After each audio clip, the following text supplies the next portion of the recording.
Hi hello welcome back to our channel Lakshmi Rajas kitchen. ఈరోజు బియ్యం పిండి గోధుమ పిండితో అదిరిపోయే ఈవినింగ్ స్నాక్ రెసిపీతో వచ్చేసాను.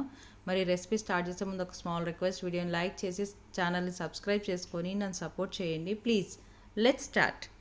ముందుగా ఒక మిక్సింగ్ బౌల్ తీసుకొని అందులోకి ఒక కప్పు గోధుమ పిండి వేసుకోవాలి. ఒక కప్పు గోధుమ పిండికి 4 టేబుల్ స్పూన్లు అంటే ఒక చిన్న కప్పు బియ్యం పిండిని యాడ్ చేసుకోవాలి. ఇప్పుడు ఇందులో కొంచెం వంట సోడా, అల్లం వెల్లుల్లి పేస్టు, కరివేపాకు, పచ్చిమిర్చి, పుదీనా, కొత్తిమీర, ఆనియన్స్, రుచికి తగినంత సాల్ట్, అలాగే 1 టేబుల్ స్పూన్ కారం, ఇవన్నీ వేసేసుకొని ఈ ఇంగ్రీడియంట్స్ అన్నీ కూడా ఈ పిండిలోకి బాగా మిక్స్ చేసుకొని తర్వాత కొద్దిగా వాటర్ని యాడ్ చేసుకుంటూ వీడియోలో చూపిస్తున్న విధంగా బజ్జీల పిండిలాగా తడుపుకోవాలి. ఇలా తడుపుకున్న పిండిని మరొక 2 నుంచి 3 నిమిషాలు బాగా కలుపుకున్న తర్వాత ఇప్పుడు వేడి ఆయిల్లోకి రెడీ చేసి పెట్టుకున్నటువంటి పిండిని చిన్న చిన్న బాల్స్ లాగా వేసుకోవాలి.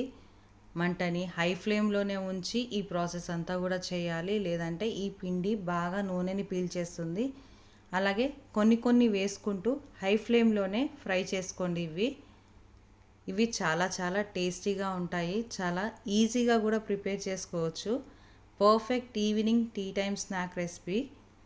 రొటీన్గా శనగపిండితోనే కాకుండా ఇలా బియ్యం పిండి గోధుమ పిండితో చేసుకునే ఈ స్నాక్స్ కూడా చాలా బాగుంటాయి. ఇలా ఒక వైపు నుంచి ఇంకో వైపుకి తిప్పుకుంటూ మంచి గోల్డెన్ కలర్ వచ్చేంత వరకు వీటిని ఫ్రై చేసుకోండి. ఇవి పర్ఫెక్ట్గా రెడీ అయిపోయినాయి. ఇప్పుడు స్ట్రైనర్లోంచి తీసేసుకొని అలాగే అన్ని బజ్జీల్ని కూడా వేసుకొని ఫ్రై చేసుకోవాలి.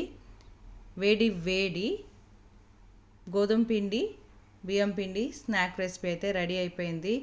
పైన క్రంచీగా, లోపల సాఫ్ట్గా, చాలా టేస్టీగా ఉంటాయి. ఇవి తింటూ టీ తాగుతూ ఉంటే చాలా బాగుంటుంది. మరి మీకు కూడా ఈ రెసిపీ నచ్చింది అనుకుంటున్నాను. ఫస్ట్ టైం చేసేవాళ్ళు కూడా చాలా సింపుల్ అండ్ ఈజీగా చేసుకునే స్నాక్ రెసిపీ. మరి ఈ వీడియో మీకు ఎలా అనిపించిందో కామెంట్ సెక్షన్లో తెలియజేయండి. ఈ వీడియో మీకు నచ్చితే please do like, share and subscribe and don't forget to hit the bell icon and please do follow me on Instagram also. Thank you for watching the video and thank you for supporting me.